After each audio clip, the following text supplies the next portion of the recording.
Hey folks, happy Thursday to you, Veterans Day, Thursday, November 11th, as we continue our devotional series. And for those veterans out there, we are so thankful for your service, for the families of veterans. We know that you serve alongside of them, and that your dedication and faithfulness to country makes their service possible. So thank you. We certainly pause today in thanksgiving for all those who have served and are serving. So Thursday, November 11th, our prayer of thankfulness is this: I am thankful, Lord, for my life. Help me to remember that it belongs to you. I am thankful, Lord, for my life. Help me to remember that it belongs to you. And there's two scripture lessons for today. The first one is in James.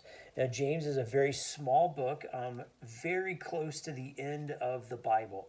So if you make it to the end of the Bible, just go back 20 pages or so, you'll end up in James, right after the book of Hebrew. While you're finding that book, and we're going to James chapter 1, verse 17, let me just remind us, James is written, it appears, to a group of churches that are relatively poor. And the people in the church are poor, but they live amongst people who are quite wealthy, some of whom also are a part of the church. And the poor people seem to be being oppressed, taken advantage of, pushed down by the wealthy people, some of whom share relationship in the community and in the church. And so there's quite this conversation about wealth and poverty and God's blessing and generosity and where all of it comes from, and sort of the challenges and the temptations that poverty itself brings. And so if you read through the whole book, just so you know, that's the setting of the book. So James chapter 1, verse 17 says this: every generous act of giving with every perfect gift is from above, coming down from the Father of lights, with whom there is no variation or shadow due to change. And so all of our generosity is a gift from God. It's not us that makes it. It's not someone else that makes it. It is a gift from God. Everything that we have is from God. And so when we are generous, we are giving not what is ours, we're giving what is God's. And then the second passage is from First Chronicles, way back in your Old Testament.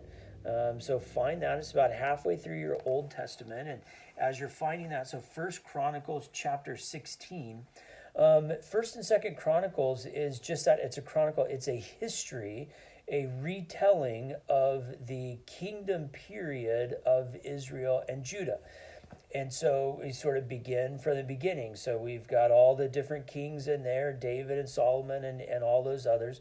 And it's simply a historical look told from a lens a number of years later. So the writer is looking back and retelling the story of the kingdoms of Israel for people who didn't live in that day. They live hundreds, if not thousands, years later. And it's a retelling of that. And embedded in this are all kinds of stories of the kings, good and bad, and verses that are placed here and there that really form a large part of our sort of devotional reading of the text. For example, the one that we have before us today. So 1 Chronicles 16:34. Oh, give thanks to the Lord, for he is good. His steadfast love endures forever. Now, there are many devotionals written on that passage, and many people who meditate upon that passage and that verse, and that's one of their favorites.